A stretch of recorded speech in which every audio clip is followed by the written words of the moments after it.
Okay, I'm gonna, say this right out of the gate. This is a relapse video. I relapsed.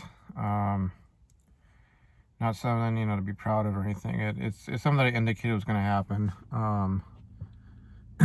Just, the events of the last, well, particularly the last 2.5 weeks, about, I think. Mm,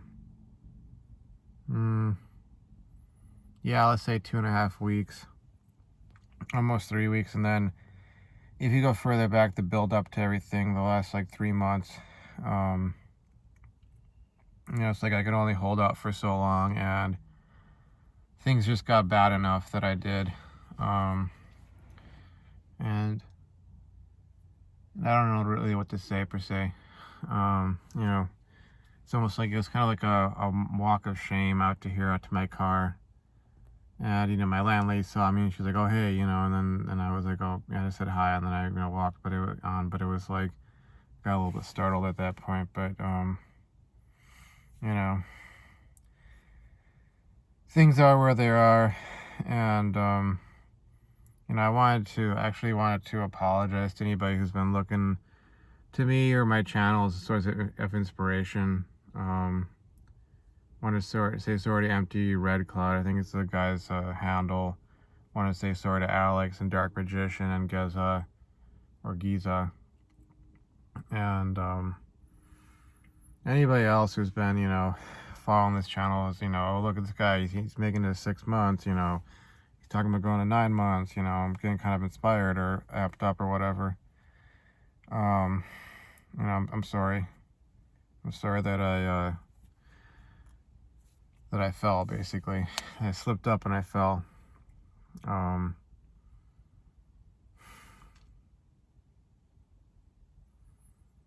not, it's weird right now because, I'm sure some of it has to do with sort of the quote unquote high you get after relapsing, PMOing, but I'm not really feeling sad per se. I'm feeling mostly numb. Some of my muscles are actually kind of spasming, because of the act, but mentally, emotionally speaking, I'm feeling kind of numb. Mixed in with a bit of anger here and there. And man, this whole process leading up to this, the whole arc of it was it's really annoying and frustrating, because it's kind of like how a lot of MGTOWs will talk about, they'll have this expression, or well, they had this term called the plantation. They have this expression that most guys are one pretty face away from returning to the plantation. And it's almost like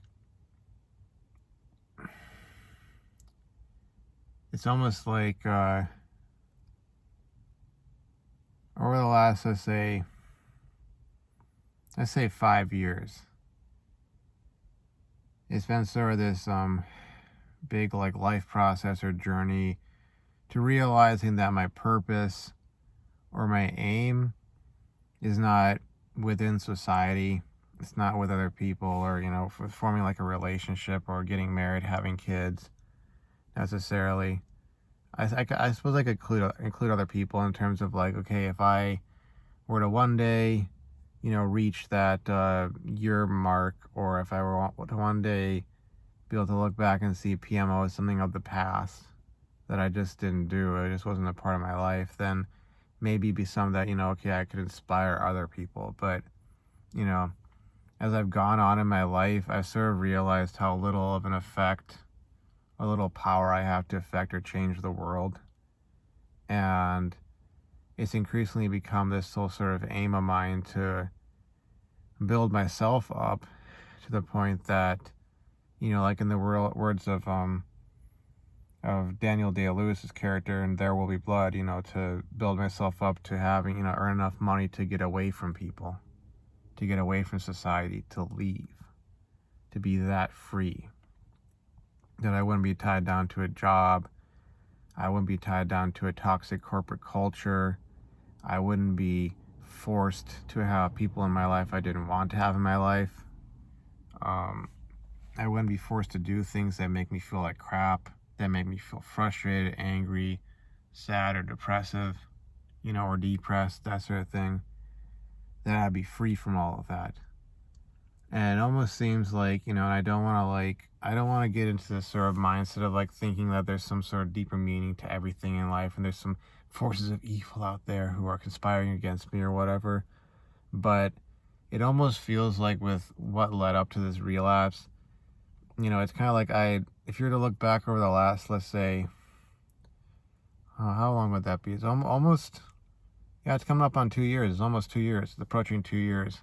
The last 2 years since I graduated, it's been like I've made all this progress, paying off these student loans, paying off this debt, getting myself to a point where I could potentially make that leap into an actual engineer position, and it's almost like with this girl at work, it was kind of like that was a thing that kind of took me away from that. And, I lost my purpose, I lost my focus, I lost my drive, and it was like life became about that thing or that girl. And once it became about her, it was like everything fell apart because, truth be told, I was never going to win with her. She was a 20, 21-year-old girl. And the sad thing about women at that age, when they're basically like sort of in or approaching their peak, is that it's kind of like, it's almost like handing $100 million or handing $1 billion, let's say, handing $1 billion to someone who is just bad with money. They're just bad with money. They don't know what to do with it. They don't know how to make the most of it. They think that this $1 billion is, going to go on forever and ever and ever. And then you check in on them 5 or 10 years later and they've wasted it all. And they're broke. They're dead broke and they're asking you for more money. It's almost like that, with girls at that stage, that like, they're not going to go for guys like me because I'm not, it's kind of like, the classic, like they go for the bad boy sort of thing. They'll go for the guys who are bad for them because the guys who are bad for them are exciting and fun and enjoyable to be around. They're not talking about the job. They're not talking about their career. They're not talking about stuff they've been through or things they've seen, good, bad, or otherwise. They're not talking about the future and their aims and what they're building up to and blah, blah, blah, blah, blah. They're not serious all the time. They're fun, they're exciting, they're enjoyable to be around, that sort of deal. And I was never going to win with her. And it sucked because, it's sort of like, the saying, like, most guys are one pretty face away from returning to the plantation, And it's kind of like, I wish I could just flip a switch and not be, attracted to a girl at work like that. I mean, even though in my opinion she was drop dead gorgeous and she had like all the nice things and all that, but I wish I could have just like not cared. And I wish that I could have done better with my class. And I wish that my dad, him doing what he's done, not taking care of himself, and my mom and sister not taking care of him, and just making all the crappy decisions they've made, and my dad having a freaking stroke, nearly dying. I wish that wouldn't affect me so much, because it was almost like I was making all this great progress in life. And, again, not to get all conspiratorial or like paranoid or psychotic in my talking or thinking, but it's almost like the powers that be saw that, oh man, this guy's really making some progress. He could seriously be free of like any obligations to this, system of sorts, in a short period of time. Quick, throw something in his way. Oh, what's that? Oh yeah, there was this girl in college and she looked a certain way and she acted certain. Oh yeah, make one of those girls appear in his life, and that'll do it. That'll trip him up, And because of how things went with her, it's like I lost my job, my class grade went to crap, and then on top of that, it's like a situation outside of that where it's like, okay, yeah, on top of that, we're not just going to throw the girl in there. We're going to have his dad have some near-death experience medical condition, that sort of thing, a medical emergency. And, they threw that into the mix, and it was like, okay, it was like the perfect storm. The perfect storm, And, and all sort of combined into sort of this maelstrom, which I could not withstand. And I think most of all, I'm really angry about all this. I'm angry at myself. I'm angry at the world. I'm angry at the way things work. Like I've said it before, I'll say it again. Like, if things worked the way they used to, at least from what I could understand how they worked, it's almost like I wouldn't need to be sitting here making videos, putting them up on YouTube, making a channel about my life journey,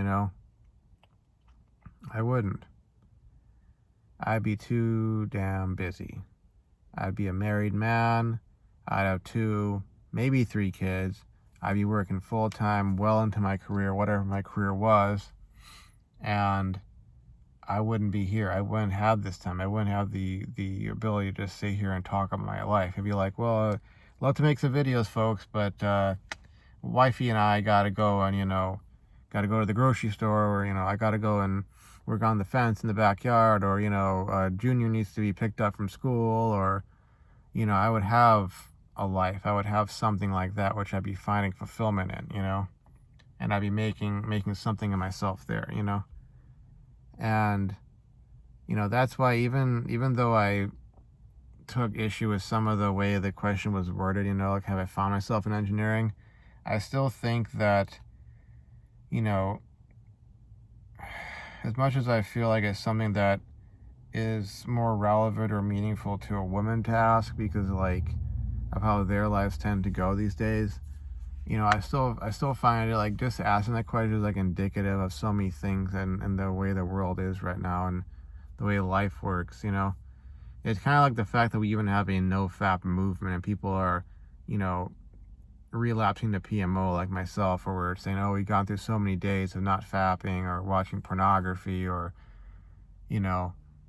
people label themselves MGTOWs or feminists or MRAs, or people talking about the red pill, or pickup artists, or incels, or any of these terms. It's like they're also indicative of, like, deeper problems in our society that's going on, and deeper problems in people's lives, I mean, wow. Like, when I was pursuing that girl, and I was making videos talking about, the situation with her, and, oh, what could this mean, or whatever the heck, and I was getting labeled a simp.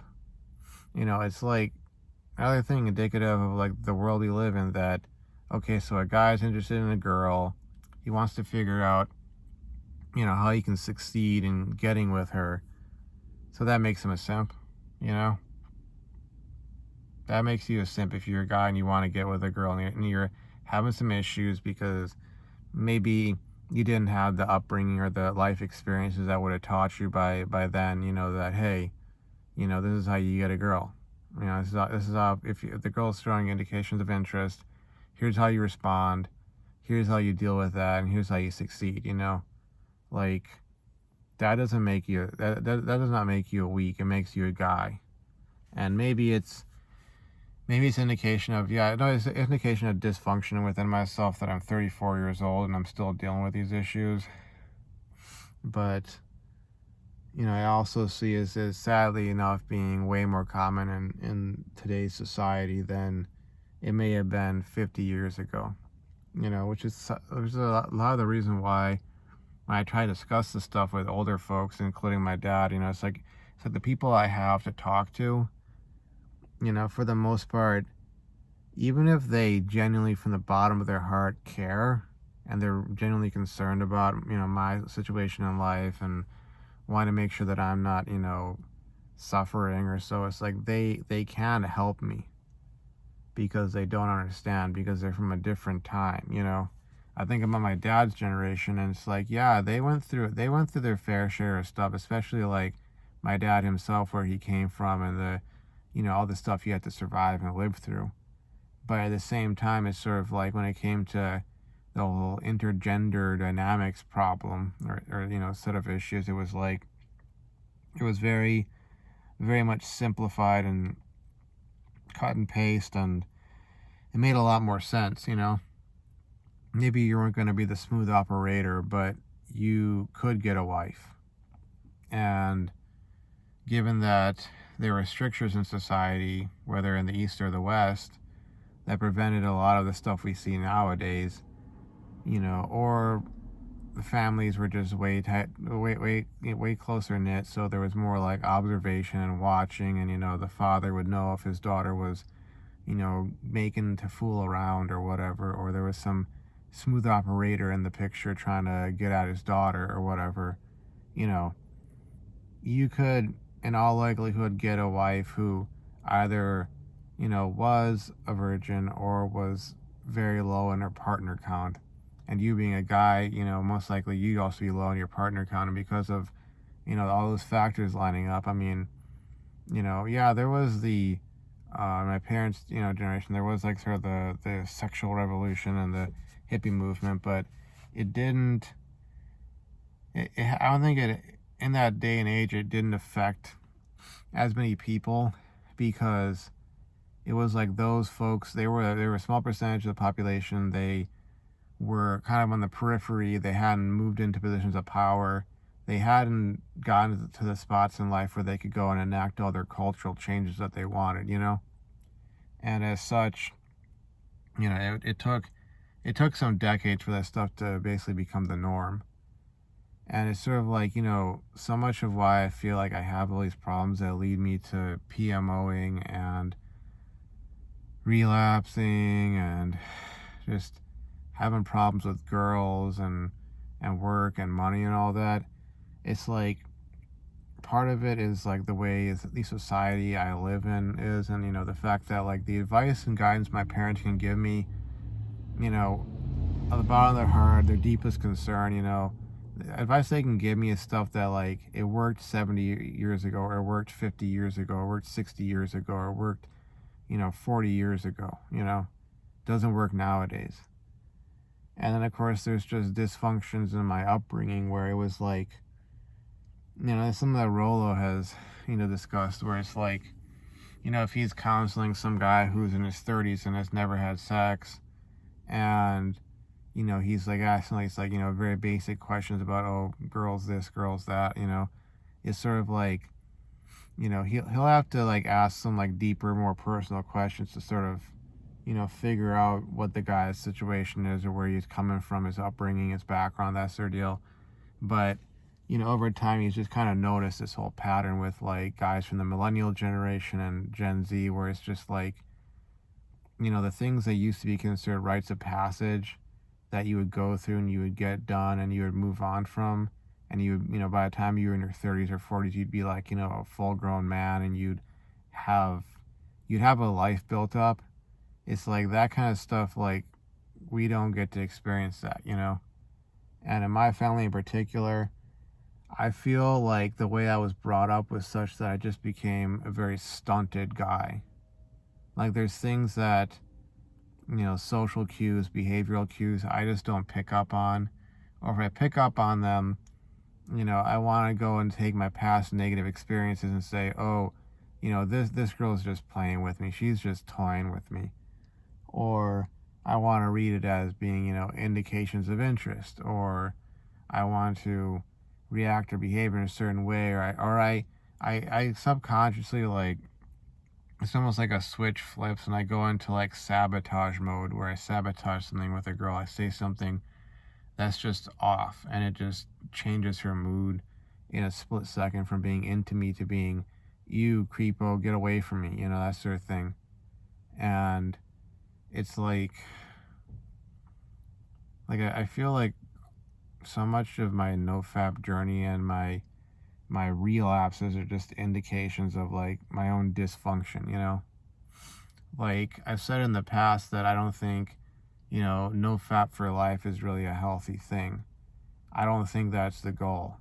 I think the problem is that for most of us guys, we just don't have the means to getting with long term, especially, but even short term with a girl we actually want, you know? And we end up trying to cope with that unrequited desire by PMOing, and on top of that, that a lot of us have probably been through some measure of trauma, whether it's something to do with our family or it has something to do with, girls, or it has to do with something, maybe childhood trauma, something that happened when you were a kid or an adolescent and you just kind of buried it. And you buried it eventually, first off, it might have been other things, whatever, alcohol, smoking, whatever, drugs. But maybe somewhere along there you found PMO, and PMO was like, it was so much more effective, so much more easy to access, than pretty much anything else. You didn't have to work for it. You didn't have to, like a heroin addict has to go and has to go and somehow get that money to buy their smack, buy their heroin. A crack addict, same thing. Anybody who's addicted to like drugs or alcohol, it's like they gotta hustle somehow, whether that hustle is actually working somewhere or it's, begging for money or stealing things, taking stuff from somebody else and then reselling it for money. They gotta hustle to get their hit. It's something that I think Shadow Grave talked about in the past. If you look up his channel, he was kind of talking about that. But we find PMO and we end up using it to cope with stuff like that, or stuff like, traumas we've gone through, instead of turning off the spigot of PMO and trying to face those traumas, face those problems, and trying to fix them. And man, I've come to the conclusion that, and I feel like I'm going to sneeze pretty soon. My nose is kind of dry. But, I feel like with so much of my situation, the only way I'm going to be able to get to being the kind of guy who, actually gets the kind of girls I want to get, and develops that sort of skill set in whatever time I have remaining to do that. Because, I'm 34, and I think, like, while there are some, 20-something-year-old girls who really like the older guy crowd, late 30s, early 40s. Some of them will even go for 50-year-old guys if the guy's, taking care of himself and he, looks pretty good. If he's the kind of like, fit guy, got musculature, but he's got a bit of that, salt and pepper look, and maybe he's got a nice beard or whatever, and he looks established, and he dresses well, and he has, nice cars, and he's established, got the money, got the house, all that sort of stuff. They might go for that. But the window of opportunity is rapidly closing for me, and it seems like if I'm ever going to get to that point, I have to somehow buckle down and hold together long enough that I not only get out of debt, never go back into debt, but, make enough freaking cash and invest it properly that I can have the kind of income that allows me to go, you know what, I don't feel like working at some crummy company. I might even start my own, or I might just, continue to live off my dividends and travel the world and do all these fun things that I want to do and have that kind of an exciting life, and maybe continue to invest and make more money, but, be able to go out there and do that kind of stuff and have that kind of a life, and maybe I'd end up, floating around the right kinds of circles of people, that I make the right connections and be that kind of a guy. And it's something that's got to happen rapidly. And I can't be listening to bad advice. I can't be dealing with, the kinds of people who are going to like bring me down and not support my aims and that sort of thing. And sadly, that may mean not talking to certain folks I'm related to, or, family members or so, because, they very much have this whole sort of like old social contract way of viewing things, where it's like, you're in your mid-30s, like, why aren't you married? Why don't you have a master's degree? Why this? Why that? And it's like, they don't get what the world has become, what life has become, and they don't get that that sort of path in life is no longer fulfilling. It's not. Back in my grandparents' generation, my great-grandparents' generation, that was the way you did things, and that was fulfilling. You'd get married, you'd have your job, you'd be working, you'd buy that house, you get established, you become a member of the community. My grandpa was like a councilman on the city council.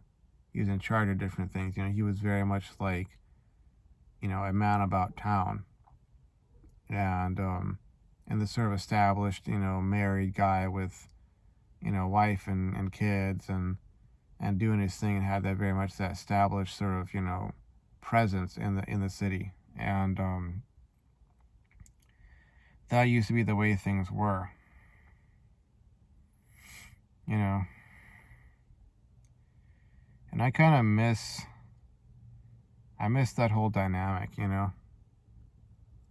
I think I kind of lived through the last hurrah of that, being a millennial and being in the age bracket of millennials that I'm in. I think I'm like middle or upper middle of the pack of the age bracket. I'm like closer to the sort of higher end of the older millennials. And I remember those days. When if you wanted to date a girl, you had to go and pick her up from her parents' house, and that meant meeting the father, meeting the mother. Hey, this is so and so. I'm here to take your daughter to prom. And it was like that whole dynamic, and as nerve-wracking as it could be for a 17 or 18-year-old guy or a 16 or 15-year-old guy to, maybe you just got your driver's license, to drive over to somebody else's house and be meeting the father, and maybe he's one of those rough, stern types of fathers. Maybe he's a laid-back, chill father. But, as nerve-wracking or as, anxiety-inducing as it could be to have to do that, things just made a whole heck of a lot more sense back then. And it kind of felt like you could just kind of live your life almost on autopilot to a certain extent. It's almost like in Fight Club when he's calling up his dad, who, in that case, had left the family, but he's calling up his dad, asking him for guidance, and being like, okay, go to college, get a job, get married, that sort of thing, and thinking I can't get married, I'm a 30-year-old boy, and it's sort of like that's kind of how I feel. And it's kind of strange to say that, because that was very much like a book and a movie for Generation X, it seemed. But people from my generation, maybe because we were old enough, older millennials, we could relate to the message.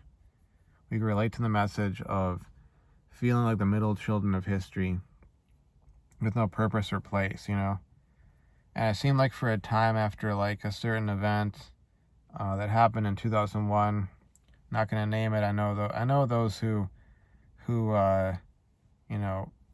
understand or whatever. They know what I'm referring to. But after that event, it seemed like for maybe let's say almost like a decade, close to a decade, it seemed like we had a purpose. We had a unified purpose. And then that quickly melted away. It almost seems like, certain people took advantage of it and used it to their own ends. And then when that melted away because of the fraud and the hypocrisy and, all the problems that came with that, then it's sort of after that, it's kind of okay, so why are we here? What's our purpose? We don't have any real direction. Then, of course, the fruits of the previous generation's attempts at dismantling sort of the pillars of society, came to fruition. And, now you have us sitting here in 2021, and it's okay, why are we going at what we're going at in life? Why are we chasing anything like that? And again, I'll say it, it's so much of my reason for trying to do anything or so to succeed has been just finding a way to get out. you know, finding a way to escape. You know, it feels like being in something of a sort of the kind of jail cell you can't see, but you know you're in a jail cell. People can tell you all they dang well please that you're not chained up, you're not in a jail cell. This is life, and ain't this great? And wanting to sort of, you know, with a chisel, with a file, to sort of pick away at those chains that are holding you down, you know, while making sure that the guards don't see that you're making progress towards your escape, so they don't, like, you know, relocate you from one cell to the next, or, you know, replace your chains or whatever, you know. And hopefully basically being able to, like, break those chains, dig that, you know, tunnel out and make your escape, and not have them be able to come back and, you know, find you and get you and drag you back in, you know. It almost feels like it's kind of become like that. And, you know, it's a sad testament to the way things have become, because I remember decades ago. It almost seems like decades ago. I mean, it's more like 15 years ago. 15 years ago. You know, the way I felt so inspired. I wanted to serve in the military. I wanted to defend my country. I wanted to become a test pilot. You know, end up going into NASA, the whole astronaut thing, all of that. And now it's like, I just want out. And this whole, like, you know, 6 months and then relapsing, it's kind of like being beaten down and thrown back in the cell, and then having to sort of figure out, okay, how am I going to get out this time? You know, what new strategy do I need to have, you know, financially, educationally, all that other way, you know, all those other ways to get out. And it's going to feel weird and messed up tomorrow to, like, wake up and be like, we're back to day zero, you know, back to day zero. But hopefully right now, see if I'm able to get back on a good streak and continue to the end of the year, that'll be about 8 months.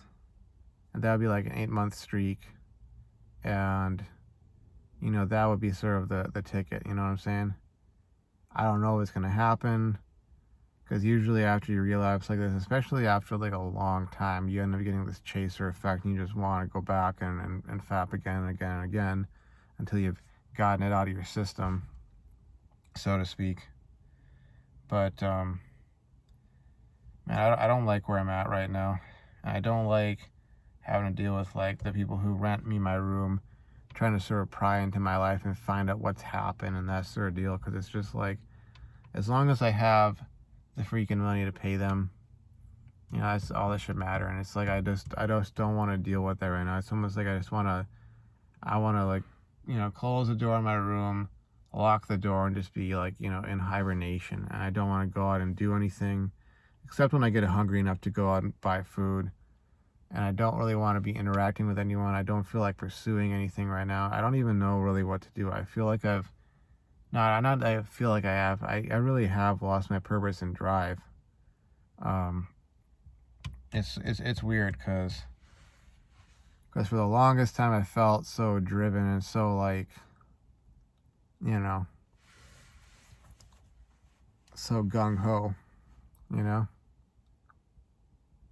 It's just kind of weird that I'm at this point where I feel dead, and I feel like I have, you know, hit not rock bottom per se, because I so far I still have a roof over my head. I was able to get food. I have enough money in the bank to buy food and even to pay for another month of rent, and I'll be getting that severance package on Friday, severance pay. But as close to rock bottom as I've been in a while, you know. It almost feels something similar to the way I felt back in 2016 after I, you know, failed those 2 classes and I got put on probation.